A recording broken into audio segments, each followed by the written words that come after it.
What is going on YouTube? Hannah back making another brand new Crypto TV episode. In today's video, we're going to be looking at the dog coins, Floki Inu, Shiba Inu, as well as Dogecoin. Last we left off, we've basically been consolidating within a sideways falling wedge pattern, and this is pretty much on every cryptocurrency besides the meme coins that everybody loves. It's not just Floki, we're seeing a falling wedge within Shiba Inu, and we're seeing a falling wedge within Dogecoin as well. And this just carries itself onto the other major cryptocurrencies like XRP, which is in a falling wedge, like Ethereum in a falling wedge, and even Bitcoin is in a falling wedge. Most of these cryptocurrencies are down about 30 to 60% depending on which one it is. And honestly, we hope that this pattern is going to end soon. We've been pretty much tracking this for over a month and a half now of this consolidation, and most of these cryptocurrencies have pretty much come to finally be retesting some pretty strong support levels. The problem is if these don't hold, we're going to slump back into a crypto bear market for quite some time now, and that's what we have to go over and discuss today.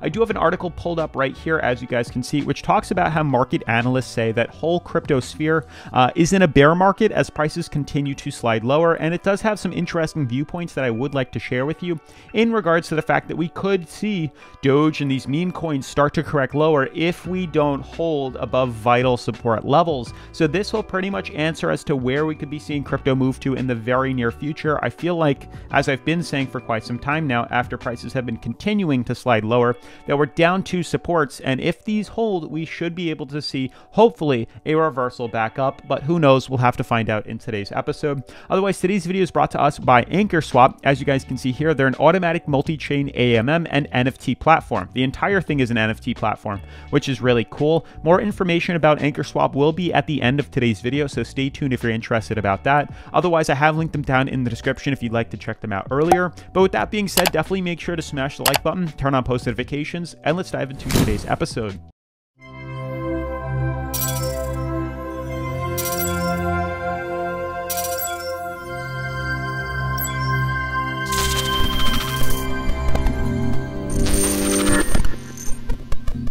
So guys, I feel like this article posted by Bitcoin.com is actually really good. As you guys can see here, the crypto economy has been sliding in value this week during the last 24 hours, and it's lost once again 2.5%, which equates to $2.3 trillion.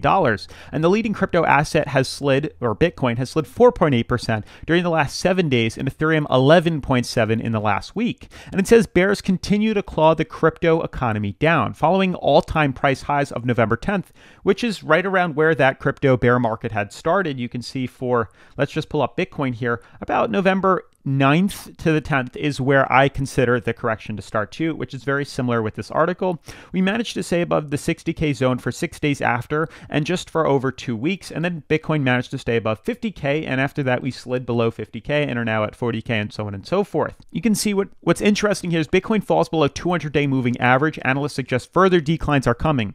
We'll see if this happens. It very well could if we breach through bottom support levels. And you can see right here, it says that furthermore, the crypto fear and greed index returned to the extreme fear territory, which I totally get. From a score of 28 to 21, it is not easy to pinpoint the new wave of pressure trigger, but it is intensified and widened over the two largest cryptocurrencies gave up their key positions. And you can see we are in the extreme fear index right now. We are continuing to lose money as we continue to slide down. You can see basically from this quote here that the whole crypto sphere is in a bear market. Their total cap is already more than 30% lower from their peaks. Now, I kind of agree with this and I don't agree with this, because if you look back in the past year, we have slid down on Bitcoin in the past and we have immediately reversed out of it. Like people would consider from the April move to July, so we had all of April, we had all of May, and we have all of June into July here. We were in a bear market and we did correct. This is short-term correction here. You can see the drop that we actually had was of 54%. And then after retesting bottom support, which are getting close to retesting again, we saw an immediate reversal back to the upside here. So there's a good chance that could happen again as we're getting much closer on Bitcoin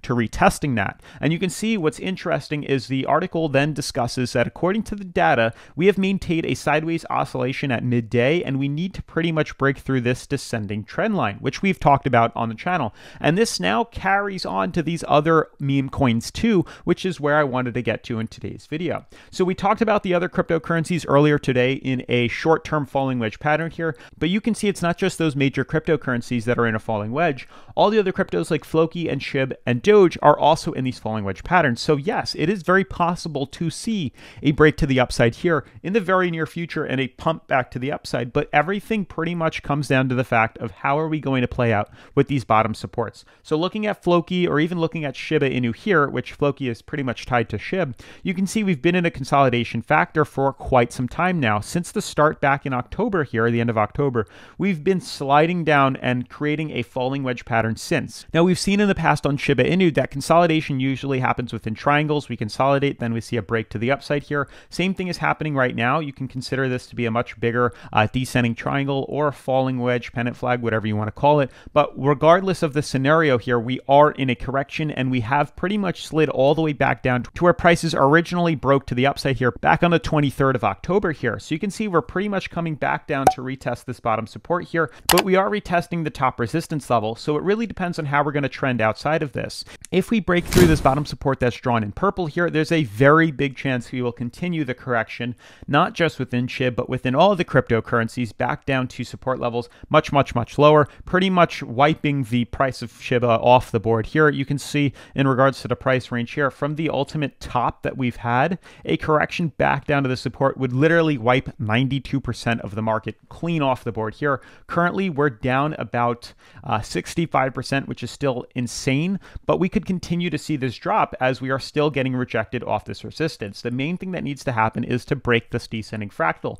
And until then, we are still bearish on this cryptocurrency. The big possibility, the one possibility that crypto has is how is it going to react to this support here? If we can hold above here and see maybe a small reversal outside of the downtrend here that keeps getting rejected, maybe then we'll see a potential recovery, but it all depends on these other cryptos too, as I do believe XRP should see another bounce. Same thing with Ethereum and same thing with Bitcoin, but everything really depends on how is it going to play out with these falling wedges here. You can already see Ethereum is starting to slide lower here, but it's still within a falling wedge pattern, and until these are broken, we won't know which direction these coins are moving to. So it's been a waiting game for right now, and this is going to continue within the price of Doge, within the price of SHIB, and within the price of Floki as prices head lower. So it really comes down to, are supports going to hold, or are we going to continue to get battered down by this downtrend, ultimately sending coins into a slumber for majority of the beginning of 2022. That's pretty much my update. It's not a good time to be buying into these cryptos. Obviously, you can short them on Bityard. That still is a possibility within Doge and SHIB.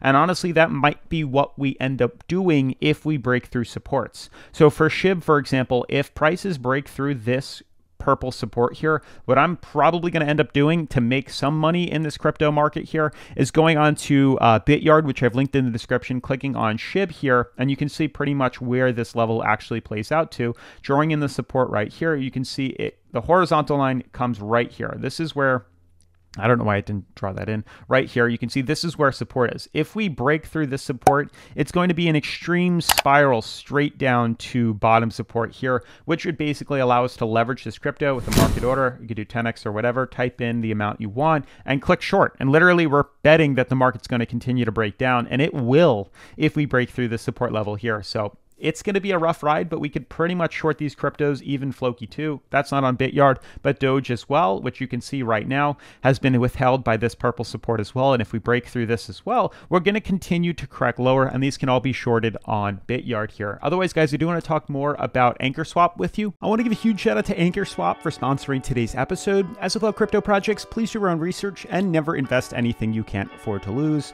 So guys, ANCHORSWAP is the first automatic multi-chain liquidity acquisition yield farm and AMM. Although they start with Binance Smart Chain, their mission is to run on several other leading blockchains offering features, allowing you to use it easily and with peace of mind. Now, ANCHORSWAP was fairly launched with no pre-sale and has no migrator code, and is also immune to flash loan attacks. Now, they have a fully doxed development team and are in possession of all legal licenses, which are essential for creation of fiat to crypto gateways. And they also offer pools with up to 200% APY, farms with up to 400% APY, and upcoming NFT platforms, and a multi-chain AnchorLink wallet with fiat gateways planned for Q2 of 2022. Now, ANCHORSWAP's innovative features include anti-whale measures, automatic liquidity, harvest lockups. They even have auto burning, a referral program, time locks, and even anti-flash loan attack mechanisms. Now guys, anti-whale means a transfer of more than 0.5% of the total supply will be automatically rejected, and it will prevent the pump and dump practices by big investors wishing to manipulate Anchor's price. And this ratio will be reduced with time when the total supply grows, and each transfer of Anchor token must pay a 2.5% transfer tax, and 1.5% of this tax will be added to the Anchor liquidity pools, automatically impacting Anchor's token price. And automatic liquidity is locked in the smart contract and not accessible. Now guys, Harvest Lockup is a lockup mechanism designed for farming rewards, and it is a defense feature limiting the frequency of harvesting to prevent farming arbitrage bots from constantly collecting rewards and dumping them. And guys, Harvest Lockup for native Anchor farms and pools will be set up on 2 hours, whereas the rest of the farms and pools will have attributed 8 hours.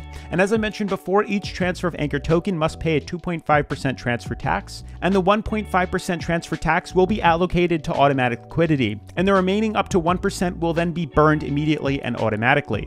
Lastly guys, the native Anchor token is empowering the entire ecosystem, and it is a deflationary BEP20 token with 250 million in total, and the full details on the tokenomics, swap fees, burns, transfer taxes, deposits, etc. will all be available on their website as well. Now guys, they are also listed on dexes such as PancakeSwap and La Token. In late November, actually, they listed, and you can now check them out on CMC and CoinGecko. So guys, definitely make sure to check the links in the description where you can find all their information. Otherwise, huge shout out to ANCHORSWAP for sponsoring today's episode. As always, make sure to smash the like button for the YouTube algorithm, turn on post notifications, subscribe, and I'll see you guys in tomorrow's video. Peace.